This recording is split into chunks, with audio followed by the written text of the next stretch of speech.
Hey ladies and gentlemen, welcome back to the channel. As always, it is Nick here, back with your daily crypto news and analysis. And today we are going to be talking about multiple crypto projects. We're going to be addressing Quant, XRP, XLM, and even HBAR. Now, I would include Casper and XDC in this video, but mainly I want to address these four currently because I have been covering a lot of XDC and also even a lot of Casper on this channel. But these four, from all of the information that we do have so far, are crucial pillars in this new world of finance that is essentially being created before our eyes.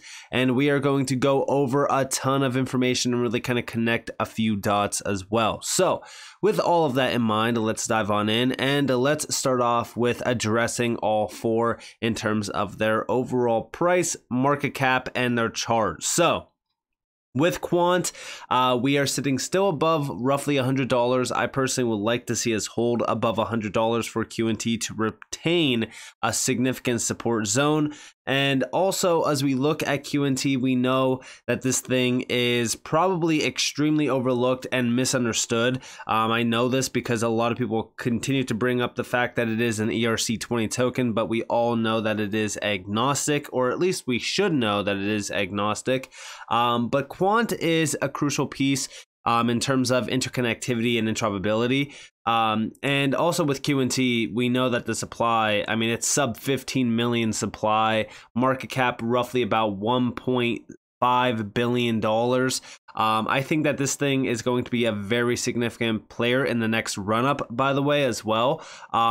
Incredible utility, a lot of substance, and also they are playing a significant role in the world of CBDCs. Also, with XRP, we know XRP has been having a nice little run up so far this year. Market cap sitting at about roughly almost $4 billion. Fully diluted market cap, $60.4 billion.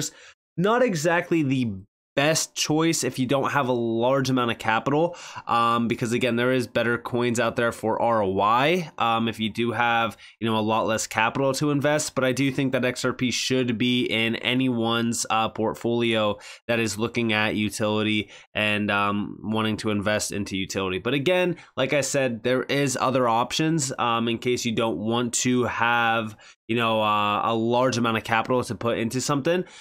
For example, like XLM or even HBAR, we know that they are two great tokens.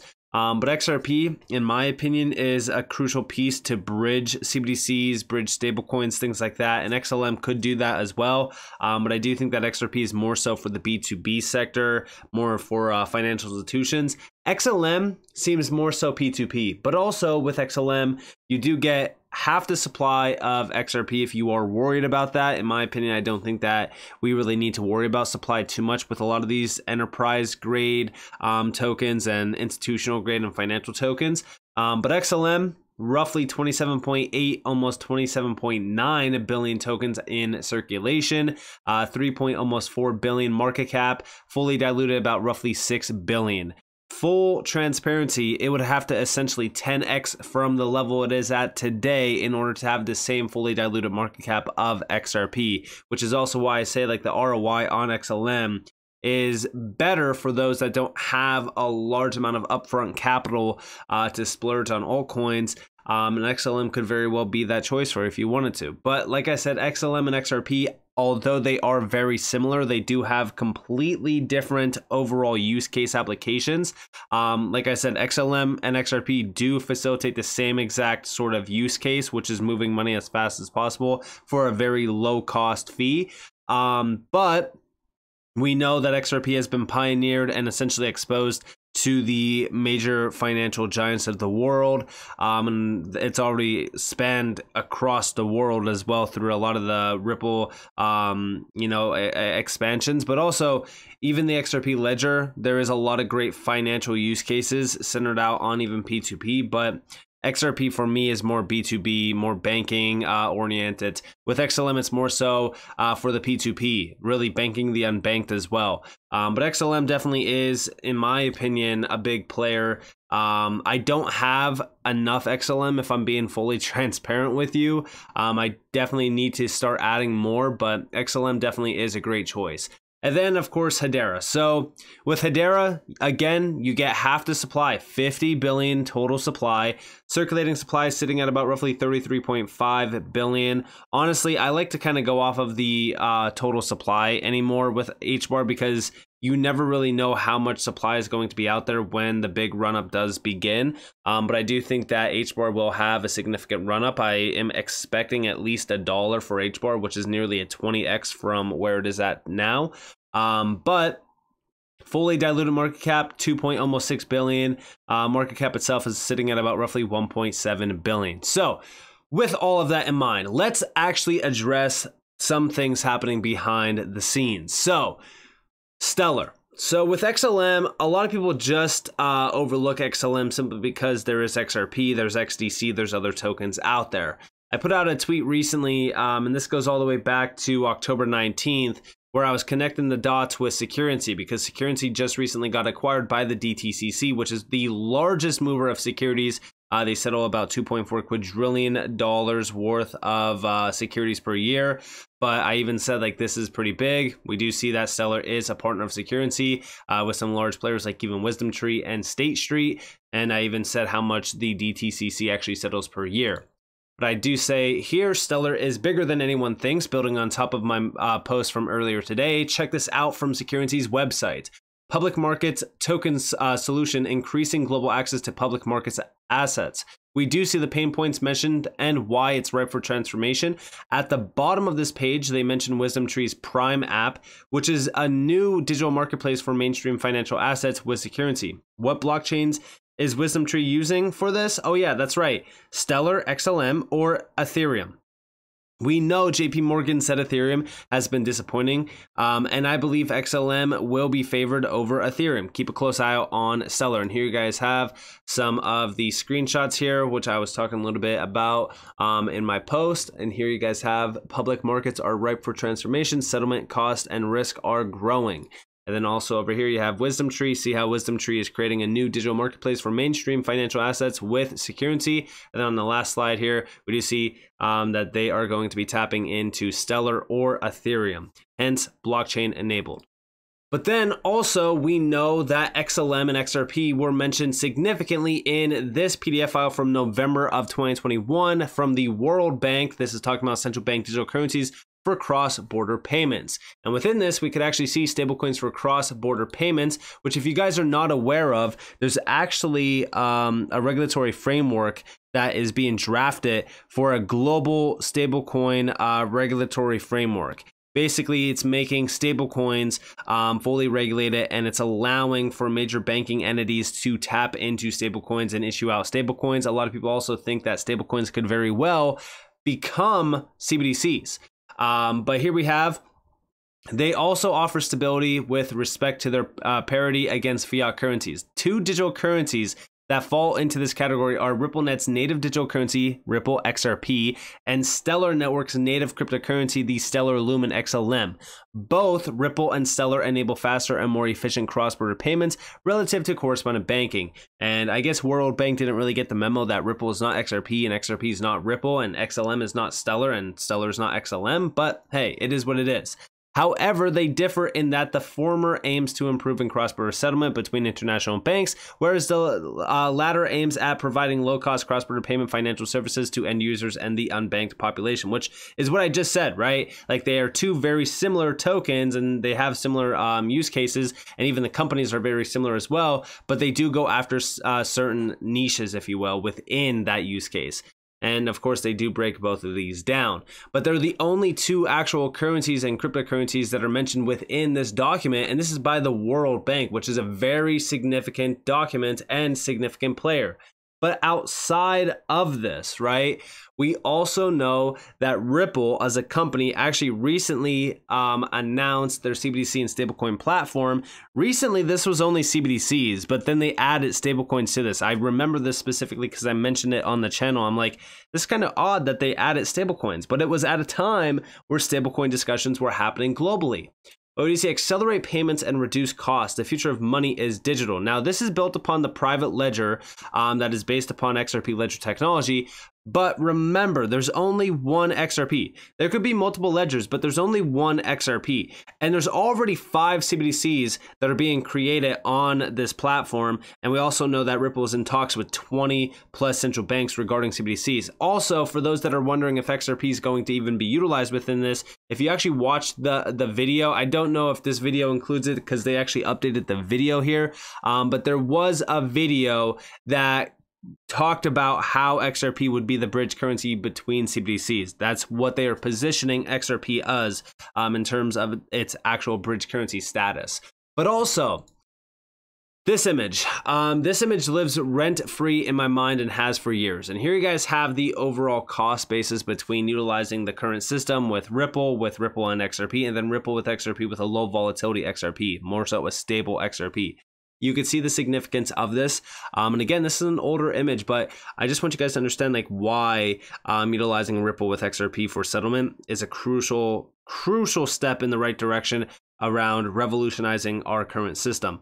But now let's talk about and address HEDERA. Where does HEDERA fit into this? Well, like I said, Ripple is in talks with some very large players out there. And just recently, back in August, actually, we seen this announcement from MasterCard. Is safe the new sexy? CBDCs trust and the evolution of money. And within this, we actually see a few things regarding CBDCs. They talk about how crypto is gaining momentum as well, with the potential to have an even bigger impact on our everyday lives. Now, within this breakdown, we actually see a few players that are already moving in on a CBDC. We see Australia, which, by the way, for those that don't know, HEDERA was actually spotted in a pilot program in Australia utilizing a CBDC for construction use cases. So that was a big one. And I think that was with, I can't remember, I'm blanking out on the company that they were working with, but I know that it was regarding construction payments. But then we also see Hong Kong with the EHKD, which we know that Ripple is tapped in with. And we also know that Toko is playing with that as well, which is a HEDERA project or a HEDERA-based project with DLA Piper. Brazil is moving pretty quickly. We know that Ripple has a large name in Brazil already. England as well. We know that the Bank of England and the BIS Innovation Hub on how APIs could facilitate retail CBDC payments. And cough, cough, this is where Quant comes into play. And then, of course, the US is moving pretty quickly on CBDCs as well.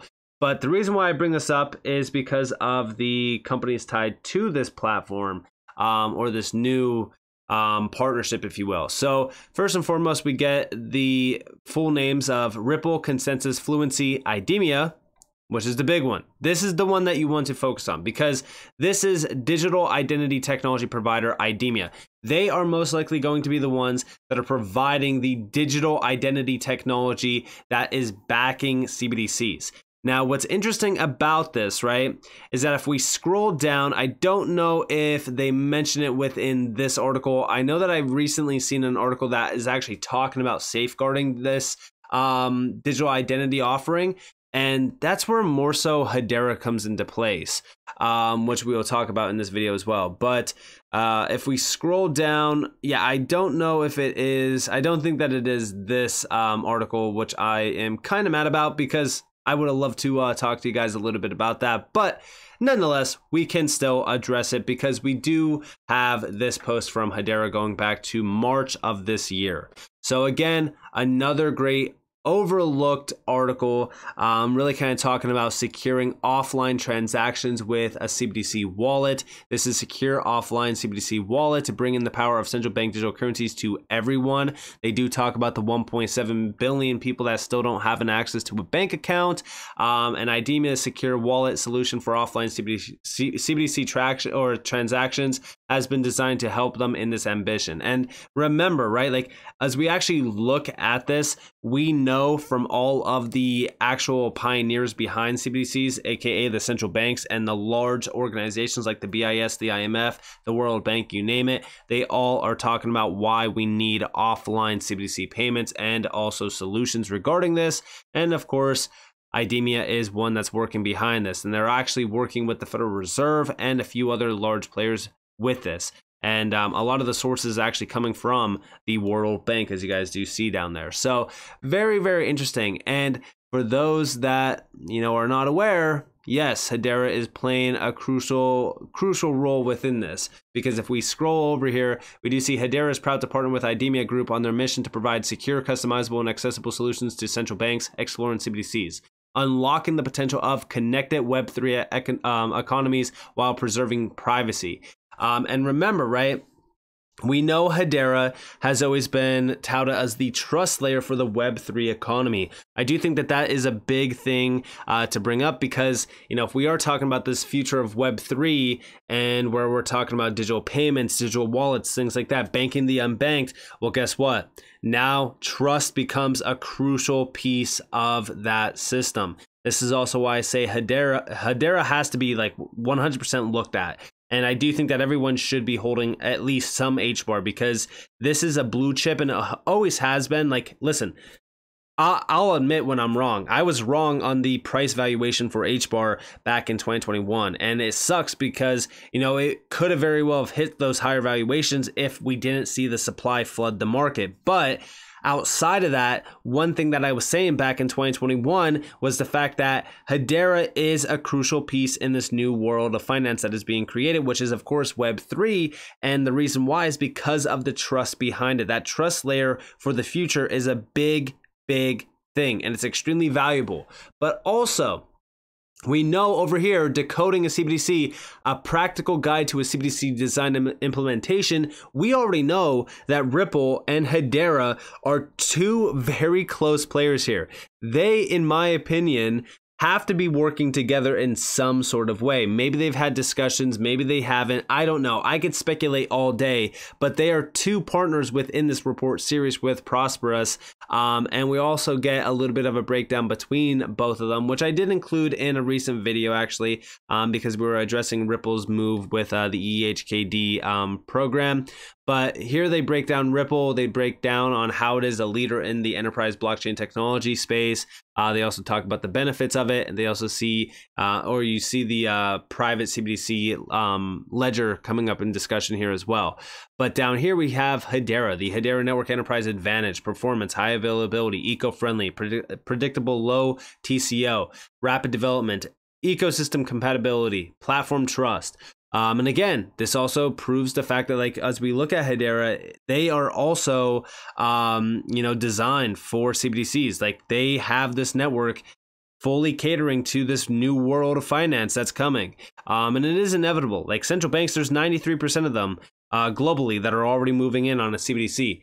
But then, of course, you got the EHKD program. Like I said, I did include this in a recent video. This is with Toko. For those that don't know, Toko is a massive project that is, it's basically DLA Piper's tokenization engine. And it's all built upon the Hedera network. So this is a big one. And here we have Ripple working with Toko. Toko is a crucial piece of the puzzle. They are already in step 1. And I think that they are the only ones. Yeah, so they're only in step 1 here. But then you also have Hex Trust here with the BCW and also Ode Lab. So again, when we really kind of look at this, make sure that you are focused on Hedera. Make sure that you are focused on what Ripple is doing. Two pioneers. But then also Quant. Where is Quant coming into place? Well, Quant is the connector, right?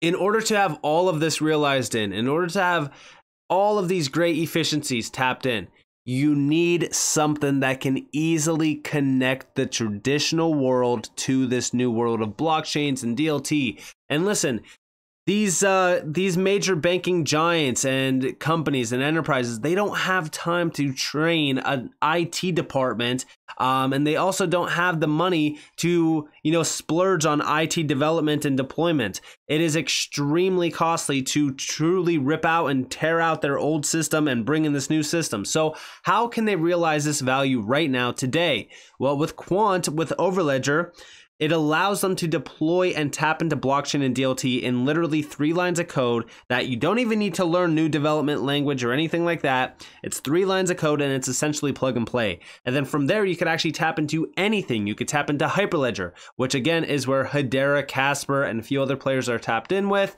But then you could also tap into Ripple. You could tap into XDC. You could tap into any major blockchain company. You could tap into anything here. And all of this can be connected. Payment APIs, banking APIs, the Internet of Things APIs. Everything can be connected through this operating system. This is the operating system of tomorrow. Big game changer. And then also, I said keep fading Quant and QNT because recently we've seen the BIS collaborate with Quant already. And here we have that the Inter-American Development Bank, IDB, is being discussed with the general manager at the BIS, the Central Bank of Central Banks, signed a memorandum of understanding to help countries in Latin America and the Caribbean modernize their financial systems and bring forth deeper financial inclusion.